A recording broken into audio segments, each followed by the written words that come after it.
کہ انا انزلناہ فی لیلۃ القدر، بے شک ہم نے اس قرآن کو شب قدر میں نازل کیا۔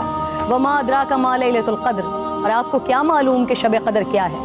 لیلۃ القدر خیر من الف شہر، شب قدر 1000 مہینوں سے بہتر ہے۔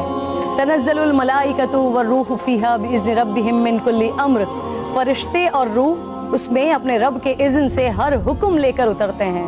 سلام ہی حتی مطلع الفجر، وہ صبح روشن ہونے تک سلامتی کی رات۔ حضور نبی کریم صلی اللہ علیہ وآلہ وسلم نے ارشاد فرمایا، شب قدر کو جبرائیل امین فرشتوں کے جھرمٹ میں زمین پر اتر آتے ہیں۔ وہ ہر اس شخص کے لیے دعائیں مغفرت کرتے ہیں جو کھڑے بیٹھے کسی بھی حال میں اللہ رب ذوالجلال کو یاد کر رہا ہو۔ ہزاروں مہینوں سے افضل اس رات کے عطا کرنے کے پیچھے بھی ایک راز ہے۔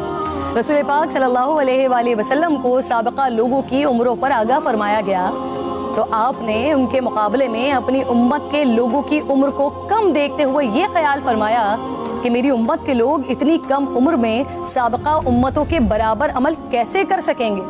بس آپ صلی اللہ علیہ وآلہ وسلم کو لیلۃ القدر عطا فرما دی، جو 1000 مہینوں سے افضل رات ہے۔ لیکن وہ رات کون سی ہے؟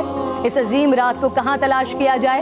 اس پر رسالت مآب صلی اللہ علیہ وآلہ وسلم نے فرمایا، لیلۃ القدر کو رمضان کے آخری عشرے کی طاق راتوں میں تلاش کرو۔ اس رات کے مخفی رکھنے میں بھی حکمتیں ہیں ناظرین۔ اگر لیلۃ القدر کو مخفی نہ رکھا جاتا تو لوگ بس اسی رات کی عبادت پر اکتفا کر لیتے، اور اگر کسی انسان کی وہ رات عبادت سے رہ جاتی تو شاید اس صدمے کا ازالہ ممکن نہ ہوتا۔ ایک وجہ یہ بھی بتائی جاتی ہے کہ اللہ تعالیٰ کو بندوں کا رات کے اوقات میں جاگنا بے حد محبوب ہے، اس طرح بندے 5 طاق راتوں میں جاگ کر اپنے رب کو منا سکیں۔ اور ایک وجہ گناہگاروں پر شفقت بھی ہو سکتی ہے، کیونکہ اگر علم کے باوجود اس رات میں گناہ سرزد ہوتا تو اس سے لیلۃ القدر کی عظمت مجروح کرنے کا جرم بھی لازم آتا۔